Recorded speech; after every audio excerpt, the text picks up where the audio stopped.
Hi guys, hello and welcome back to my channel love beauty on duty. Friends, आज के इस video में हम बात करेंगे क्या सेक्स के बाद पेशाब करने से आपके प्रेग्नेंट होने की संभावना पर वाकई कोई असर पड़ता है या फिर यह केवल एक मिथ्य है। प्रेगनेंसी ना होने पर कपल्स को मिलने वाली कई एडवाइजेज में एक बात यह भी है कि हर बार बेबी प्लान करने के बाद या सेक्स करने के तुरंत बाद पत्नी को यूरिन पास नहीं करना चाहिए, क्योंकि ऐसा होने पर काफ़ी सारी मात्रा में वीर्य वजन से यूरिन के साथ बाहर निकल जाएगा और प्रेग्नेंट होने के चांसेस कम हो जाएंगे। ये तो हम सब जानते हैं कि सेक्स के बाद पेशाब करने से यूरिनरी ट्रैक इन्फेक्शन की समस्या से बचाव होता है, लेकिन क्या इससे सेक्स के बाद गर्भ धारण की संभावना में भी कमी आ जाती है।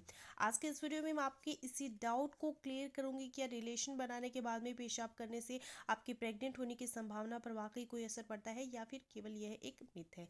तो चलिए बिना किसी देरी के वीडियो शुरू कर लेते हैं।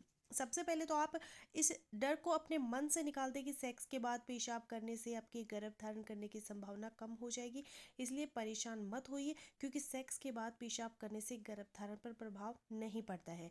ऐसा इसलिए क्योंकि आपकी वजाइनल केनाल आपकी सर्विक्स तक जाती है और उसके बाद गर्भाशय और फिर आपकी फैलोपियन ट्यूब तक। यही वह रास्ता है जिससे होकर स्पर्म आपके ओवुलेशन के दौरान रिलीज किए गए अंडे के साथ फर्टिलाइज होने के लिए आता है। आपका यूरेथ्रा आपकी योनि और क्लीटोरिस के बीच एक पूरा अलग ट्रैक है जिसके द्वारा यूरिन आपके शरीर से बाहर निकलता है। क्योंकि वजेनल केनाल और यूरेथ्रा दो अलग अलग रास्ते हैं, इसलिए पेशाब करने से वजना में जमा स्पर्म पर किसी भी तरह का प्रेशर नहीं आता है जिसके कारण वह बाहर निकल जाए। साथ ही अगर आपको अक्सर यूटीआई की समस्या हो जाती है तब तो आपको सेक्स के बाद पेशाब जरूर करना चाहिए, क्योंकि इससे यह इन्फेक्शन होने का खतरा कम हो जाता है। इसलिए अगर आप यूरिन पास करें या फिर बिस्तर में ही लेटे रहें, प्रेग्नेंट होने की संभावना दोनों ही कंडीशन में समान होगी। आइए अब हम ये जानते हैं कि सेक्स के बाद कैसे होता है गर्भ धारण। इसके लिए आपको यह जानना चाहिए कि स्पर्म कैसे काम करता है। पुरुष के वीर्य में करीब 20 से 400 मिलियन शुक्राणु होते हैं और ये सेक्स के तुरंत बाद ये शुक्राणु वीर्य से अलग होकर सर्विक्स की ओर तेजी से जाने लगते हैं। जैसे ही वीर्य पुरुष के शरीर से बाहर निकलता है, उसमें से लगभग 35% स्पर्म सीमन से अलग होकर सर्विक्स में चले जाते हैं।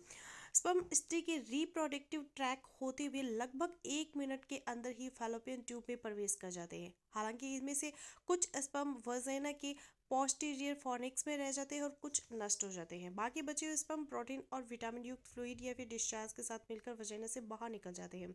अक्सर आपने नोटिस किया होगा कि सेक्स के बाद योनि से बहुत ज़्यादा क्वांटिटी में डिस्चार्ज बाहर निकल जाता है। ऐसा होने पर चिंता की कोई बात नहीं है, क्योंकि इस फ्लूइड का सिर्फ 10% ही स्पर्म होता है और ऐसे में आपके यूरिन पास करने के लिए जाने में लगने वाले वक्त से पहले ही स्पर्म सर्विक्स के अंदर जा चुका होता है। अब हम ये जानते हैं कि क्या सेक्स के बाद पेशाब करने से गर्भधारण की संभावना वाकई कम हो सकती है। तो यदि आपको बार बार यूटीआई हो जाता है तो सेक्स के बाद यूरिन पास जरूर करें। पेशाब जाने या ना जाने दोनों ही मामलों में प्रेगनेंसी की संभावना बराबर ही होती है।